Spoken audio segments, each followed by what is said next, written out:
میری بیٹی نے جیسے ہی مجھے دیکھا وہ فوراً میرے سینے سے لگ گئی۔ وہ میرے پیچھے چھپتے ہوئے کہنے لگی، انہوں نے مجھے بیڈ ٹچ کیا ہے، انہوں نے میرے ساتھ بری حرکت کرنے کی کوشش کی۔ میری بیٹی مجھے بتا رہی تھی اور جو جملے وہ اپنے منہ سے ادا کر رہی تھی مجھے ان پر یقین ہی نہیں آ رہا تھا۔ صفدر ایسا نہیں کر سکتے، اور دوسری طرف صفدر بھی مسلسل نفی میں سر ہلا رہے تھے۔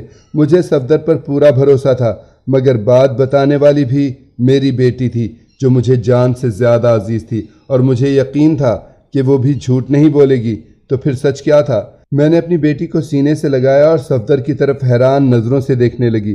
صفدر کے چہرے پر پریشانی، خوف، گھبراہٹ، نہ جانے کیا کچھ تھا، حتیٰ کہ مجھے ان کی آنکھوں میں نمی بھی محسوس ہوئی۔ اچانک وہ اپنی جگہ سے اٹھے اور تیز قدموں سے گھر سے باہر نکل گئے۔ نہ میں نے ان سے کچھ کہا، نہ انہوں نے مجھ سے کچھ کہا۔ میں اپنی بیٹی کو لے کر صوفے پر بیٹھ گئی۔ بڑی دیر میں اس کا سر تھپکتی رہی۔ تھوڑی دیر بعد وہ سو چکی تھی۔ میں دھیرے سے اپنی جگہ سے اٹھی اور اس کے سر کے نیچے تکیہ رکھا، اس کے اوپر کمبل دیا اور خاموشی سے لان میں آ کر بیٹھ گئی۔ سوچنے لگی ابھی جو کچھ دیر پہلے میرے گھر میں ہوا وہ کیا تھا؟ کیا صفدر نے واقعی میری بیٹی کے ساتھ کوئی بری حرکت کرنے کی کوشش کی؟ مگر وہ ایسا کیوں کرے گا؟ کیونکہ صفدر کی شخصیت ایسی بالکل بھی نہیں تھی۔ پورے خاندان میں صفدر ایک سلجھے ہوئے نفیس انسان کے طور پر جانے جاتے تھے۔ ہر کوئی ان کی شخصیت کی تعریف کرتا تھا، مگر میری بیٹی کے ساتھ انہوں نے ایسا سلوک کیوں کیا، یہ جانتے ہوئے بھی کہ ہم دونوں کا نکاح ہونے والا تھا؟ جو کچھ میں نے سوچ رکھا تھا وہ سب 1 منٹ میں ختم ہو چکا تھا۔ میں نے اپنے والد کو فون کیا اور صفدر سے نکاح کرنے کے لیے منع کر دیا۔ وہ پوچھتے رہے، اصرار کرتے رہے کہ آخر کیا بات ہے۔ میں نے کہا فی الحال میں آپ کو نہیں بتا سکتی، آپ صفدر سے فون کر کے معذرت کر لیجئے گا۔ انہوں نے بھی خاموشی سے فون بند کر دیا۔ اس بات کو 2-3 دن گزر گئے۔ میری بیٹی نرمین اب کچھ خاموش سی رہنے لگی تھی۔ میں دیکھ رہی تھی کہ وہ میری نظروں سے نظریں ملانے سے بھی کتراتی تھی۔ تقریباً 3 دن بعد اچانک میرے ذہن میں خیال آیا، میرے گھر میں تو ہر جگہ کیمرے لگے ہوئے تھے، میں نے کیمرے کی فوٹیج کیوں نہیں چیک کی؟ جیسے ہی میرے ذہن میں یہ خیال آیا میں نے فوراً ٹی وی لاؤنج میں لگے کیمرے کی فوٹیج چیک کی۔ 1 بار، 2 بار، 3 بار میں اسے کلوز کر کے دیکھ چکی تھی، مگر صفدر نرمین سے دور بیٹھے تھے۔ انہوں نے ایک بار بھی نہ تو نرمین کے قریب ہونے کی کوشش کی، نہ اسے ہاتھ لگایا۔ وہ مسکرا کر صرف اس سے بات کر رہے تھے جب نرمین نے اچانک چیخنا چلانا شروع کر دیا، یعنی سچائی کچھ اور ہی تھی۔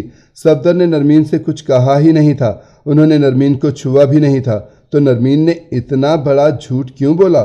اسی شام جب میری بیٹی اسکول سے واپس آئی تو میں نے صاف لفظوں میں اسے ساری بات پوچھی، بلکہ ساتھ ساتھ فوٹیج بھی دکھا دی۔